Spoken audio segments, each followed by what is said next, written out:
I was in the car. I had somewhere to drive. I wasn't running away from somewhere. I was running to something else. Okay. I was running to Bitcoin. I was running into the arms of the Bitcoin community, leaving the arms of my religious community and my family. Couldn't have both.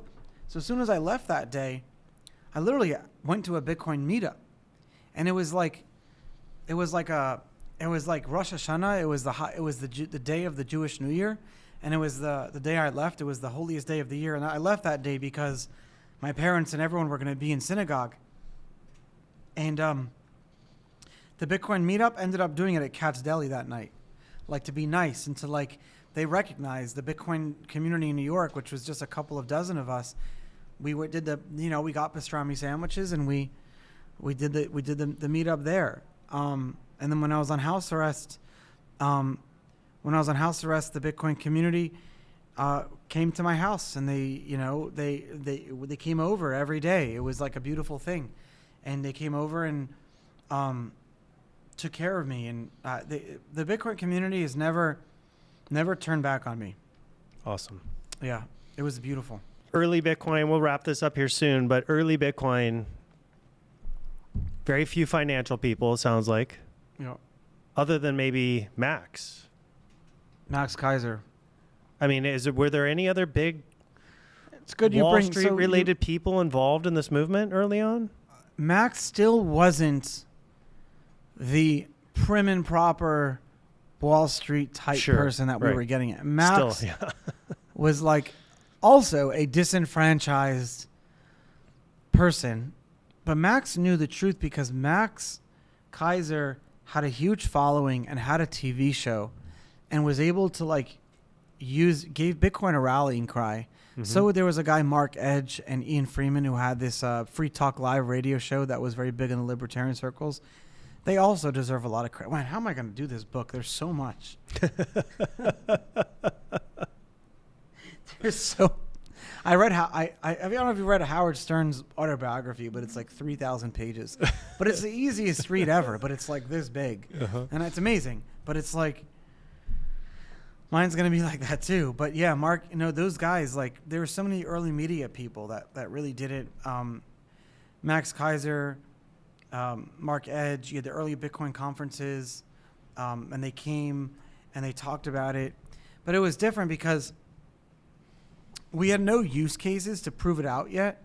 We just had Cyprus and Argentina, but they weren't really, that were dealing with hyperinflation, but they weren't really using Bitcoin yet. So everything we talked about was theory. Right. Everything was this is what Bitcoin could do. The good thing about theory is that you can disregard the bad parts that come with it. So when Bitcoin was proving itself out, you started to have a lot of the Craig Wrights and the negative type of people come with it as it got bigger. But Bitcoin has always remained its independence. And what's interesting now is that and I've always predicted this, the Bitcoin developers have fought me on this, and we're friends.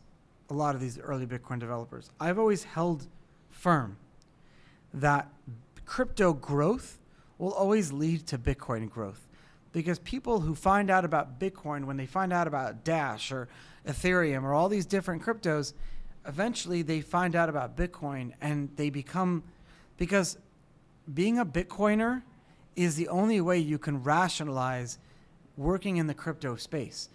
If you work in the crypto space, there's no philosophy in crypto.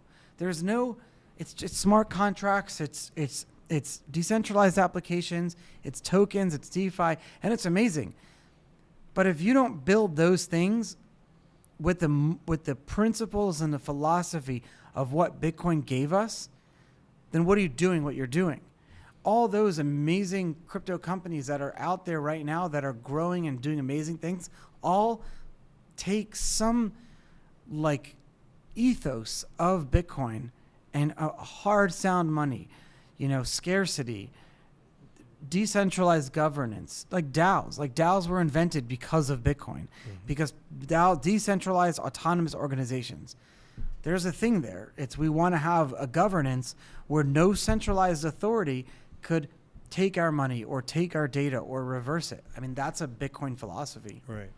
I mean, that, so for me, as you know, I'm pretty much a Bitcoin maximalist because of exactly what you talked about, the philosophy, the culture. Yeah. And because I think it does the most important thing, right? Which is separate money from state. That is mission critical.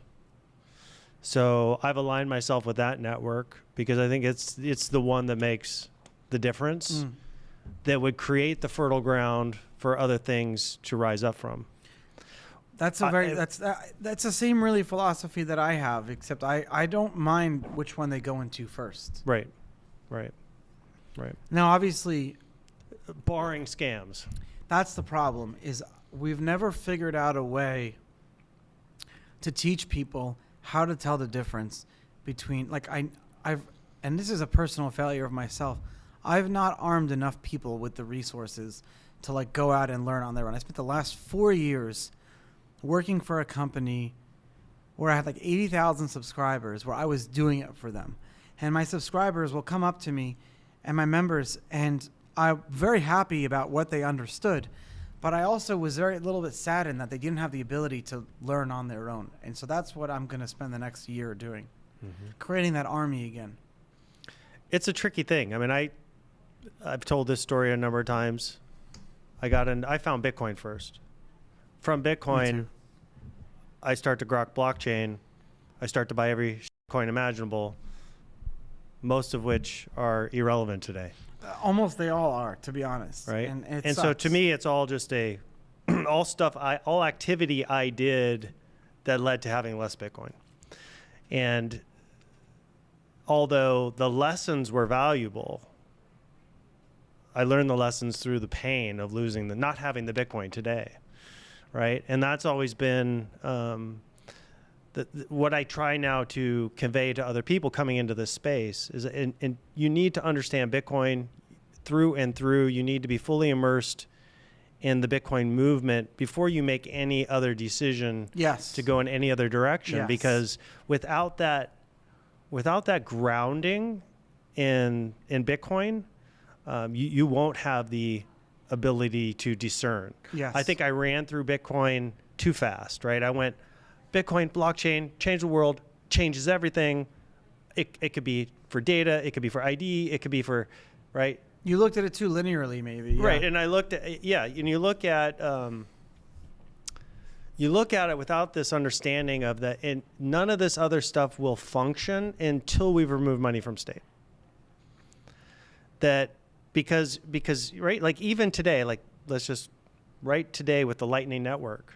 The Lightning Network is experiencing the same MTL problems you experienced, right? Oh, really? And companies are leaving the United States because they were under the perception that they could do Lightning transactions without MTLs in all these states. And Lightning transactions require money transmitters now? Really? Why? They're just a technology. Oh, it's crazy. Right? So it's history literally repeating itself. And until we get to the point where we've removed control of the money from the state, how are they going to advance technology to the point to really see the full development of a crypto space? We got to honestly just keep doing what we're doing and building out the technologies. And we can't avoid regulations, with the money transmitter licenses and things like that. But I don't know how we mainstream, how we keep growing. I think about this every day, and I really feel like someone needs to build out the tools and the applications to give people why they really fell in love with Bitcoin in the first place, and I don't know what that is. So you've heard Bitcoin is the new gold rush by now. As world leaders on all sides have endorsed it as the future of money, and now you're looking to get started, we'll show you how. It's actually easier than you think. First, go to your nearest ByteFederal ATM and turn your cash to coin. ByteFederal has over 1,200 locations around the country with the highest daily limits. Go to our website, ByteFederal.com, to find the nearest ATM to you. Log in to any wallet, then create an account, deposit your US cash, and instantly convert it to Bitcoin. That's it.